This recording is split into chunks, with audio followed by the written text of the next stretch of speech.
পশ্চিমবঙ্গের মুখ্যমন্ত্রী মমতা বন্দ্যোপাধ্যায় একটি বিস্ফোরক মন্তব্য করেছেন। কিছুদিন আগে বিজেপির নেতা শুভেন্দু অধিকারী মানে মারাত্মক আপত্তিকর বক্তব্য দিয়েছিলেন বাংলাদেশের বিরুদ্ধে। তিনি বলেছিলেন বাংলাদেশকে পাকিস্তানের মতো ভিখারি করে দিবে এবং বাংলাদেশকে একবারে রাস্তার ফকির করে দেবে, বাংলাদেশের জিনিসপত্রের দাম 1000 টাকা কেজি হবে, এই ধরনের বিভিন্ন ধরনের আপত্তিকর বক্তব্য দিয়েছেন। তার 2 দিন পরে ঠিক মমতাও আরেকটি আপত্তিকর বক্তব্য দিলেন। কি সেই বক্তব্য এবং আমাদের পররাষ্ট্র মন্ত্রণালয় এই ব্যাপারে কি বলেছেন তা আমরা একটু দেখে নিই। মমতার বক্তব্য রাজনৈতিক দৃষ্টিভঙ্গিতে সঠিক পদক্ষেপ নয় বললেন পররাষ্ট্র উপদেষ্টা তৌহিদ হোসেন। বাংলাদেশে জাতিসংঘের শান্তিরক্ষী বাহিনী পাঠানোর জন্য পশ্চিমবঙ্গ রাজ্য সরকারের পক্ষ থেকে নয়াদিল্লির কেন্দ্রীয় সরকারকে লিখিত প্রস্তাবনা পাঠানোর কথা বলেছেন পশ্চিমবঙ্গের মুখ্যমন্ত্রী মমতা বন্দ্যোপাধ্যায়। মমতার এই বক্তব্য রাজনৈতিক দৃষ্টিভঙ্গি থেকে সঠিক পদক্ষেপ নেয় বলে মন্তব্য করেছেন পররাষ্ট্র মন্ত্রণালয়ের উপদেষ্টা তৌহিদ হোসেন। সোমবার 2রা ডিসেম্বর রাষ্ট্রীয় অতিথি ভবন পদ্মায় এক সংবাদ সম্মেলনে এই মন্তব্য করেন পররাষ্ট্র উপদেষ্টা। এর আগে বাংলাদেশের সংখ্যালঘু সম্প্রদায়ের অবস্থান নিয়ে বিদেশি কূটনীতিকদের ব্রিফ করেন তিনি।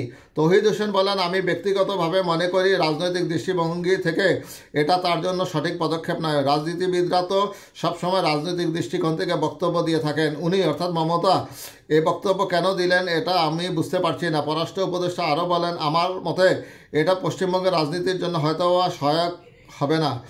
মমতার বক্তব্য প্রত্যাখ্যান নাকি গ্রহণ করা হলো এমন প্রশ্নের জবাবে উপদেষ্টা বলেন, ভারতের পররাষ্ট্র সচিব বিক্রম মিশ্রির নেতৃত্বে ভারতীয় প্রতিনিধি দল বাংলাদেশ ভারত ফরেন অফিস কনসালটেশনের পরবর্তী পর্বে যোগ দিতে চলতি মাসের মাঝামাঝিতে ঢাকা সফর করার কথা। ভারতের সঙ্গে দিনকে দিন সম্পর্ক টানাপোড়েনকে কেন্দ্র করে এফওসি হওয়া নিয়ে এক ধরনের অনিশ্চয়তায় দেখা যাচ্ছে।